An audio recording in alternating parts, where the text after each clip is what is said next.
A young couple are on their way to Vegas to get married. Before getting there, the girl says to the guy that she has a confession to make. The reason that they have not been too intimate is because she's very flat-chested. If he wishes to cancel the wedding, it's okay with her. The guy thinks about it for a while and says he does not mind, that she's flat and is not the most important thing in a marriage. Several miles down the road, the guy turns to the girl and says that he also wants to make a confession. He says that below his waist, he's just like a baby. If the girl wants to cancel the marriage, it's okay with him.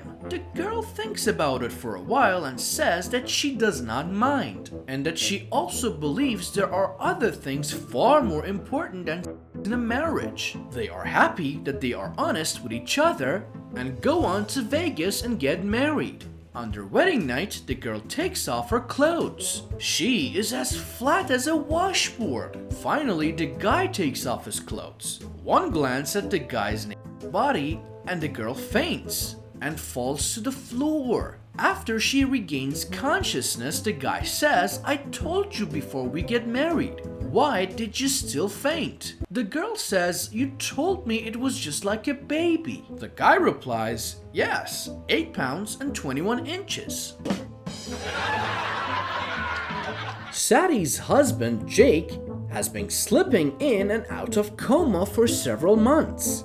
Yet his faithful wife stays by his bedside day and night. One night, Jake comes to and motions for her wife to come closer. He says, "My Sadie, you have been with me through all the bad times. When I got fired, you were there to support me. When my business failed, you were there. When I got shot, you were by my side. When we lost the house, you gave me support. When my health started failing, you were still by my side." "You know what, Sadie?" "What, dear?" she asked gently. "I think you're the bad luck." There was a married couple who were in a terrible accident. The woman's face was burned severely. The doctor told the husband they couldn't graft any skin from her body because she was so skinny. The husband then donated some of his skin. However, the only place suitable to the doctor was from his Botox. The husband requested that no one be told of this, because after all, this was a very delicate matter. After the surgery was completed, everyone was astonished at the woman's new beauty. She looked more beautiful than she ever did before. All her friends and relatives just raved about her youthful beauty. She was alone with her husband one day and she wanted to thank him for what he had done. "Dear, I just want to thank you for everything you did for me. There's no way I could ever repay you." He replied, "Oh, don't worry, honey. I get plenty of thanks every time your mother comes over and kisses you on your cheeks."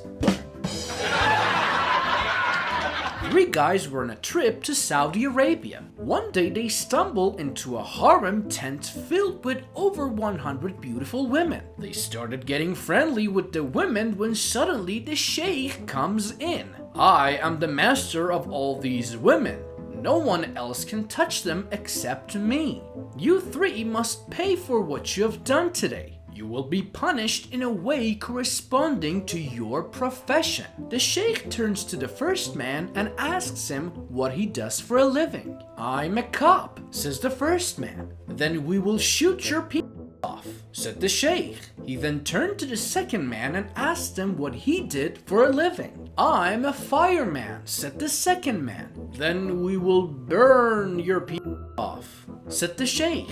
Finally, he asked the last man, "And you? What do you do for a living?" And the third man answered with a sly grin, "I'm a lollipop salesman."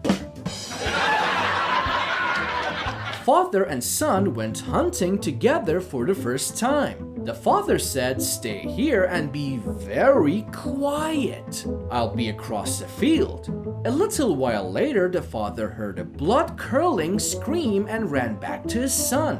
"What's wrong?" the father asked. "I told you to be quiet." The boy answered, "Look, I was quiet when the snake slithered across my feet, I was quiet when the bear breathed down my neck. I didn't move a muscle when the skunk climbed over my shoulder. I closed my eyes and held my breath when the wasp stung me. I didn't cough when I swallowed the gnat. I didn't swear or scratch when the poison oak started itching. But when the two squirrels crawled up my trouser leg and one of them said, "Should we eat them here or take them with us?" Well, I guess I just panicked.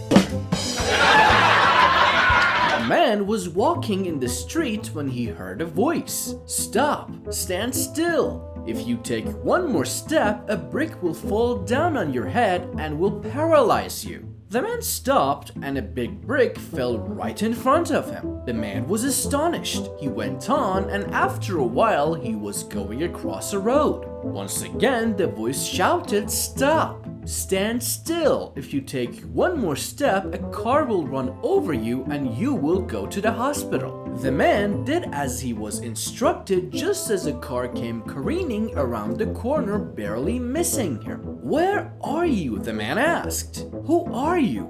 "I am your guardian angel," the voice answered. "Oh yeah?" the man asked. "And where were you when I got married?" A young man excitedly tells his mother he has fallen in love and is going to get married. He says, "Just for fun, Ma, I'm going to bring over 3 women and you try and guess which one I'm going to marry."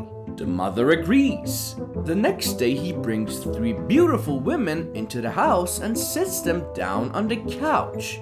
And they chat for a while. He then says, "Okay, Ma, guess which one I'm going to marry." She immediately replies, "The redhead in the middle." Stunned, the young man says, "That's amazing, Ma. You're right." "How did you know?" "I don't like her," she says. A young couple were invited to a swanky-masked Halloween party. The wife came down with a terrible headache and told her husband to go to the party and have a good time. Being the devoted husband, he protested, but she argued and said she was going to take some aspirin and go to bed. She told him there was no need for him to miss the fun. So he took his costume and away he went. The wife, after sleeping soundly for 1 hour, awakened without pain. And as it was still early, she decided to go to the party. Because the husband did not know what her costume was, she thought she would have some kicks watching her husband to see how he acted when she was not around. She joined the party and soon spotted her husband walking around on the dance floor. He was dancing with every chick he could. His wife sidled up to him, and being a rather seductive babe herself, he left his partner high and dry and devoted his time to the new action. She let him go as far as he wished, naturally, since he was her husband. Finally, he whispered a little proposition in her ear and she agreed. So off they went to one of the cars and had a little bang. Just before unmasking at midnight, she slipped out, went home, put the costume away and got into bed, wondering what kind of explanation he would have for his behavior. She was sitting up reading when he came in, and she asked him what he had done. He said, "Oh, the same old thing. You know, I never have a good time when you're not there." Then she asked, "Did you dance much?" He replied, "I'll tell you, I never even danced one dance. When I got to the party, I met Pete, Bill, and some other guys. So we went into the den and played poker all evening. But I'll tell you, the guy I loaned my costume to sure had one hell of a time. A husband and wife are cooing over their newborn baby. Look at the size of his pants," says the man. "It's massive." "Yes, dear," says the woman, "but at least he has got your ears."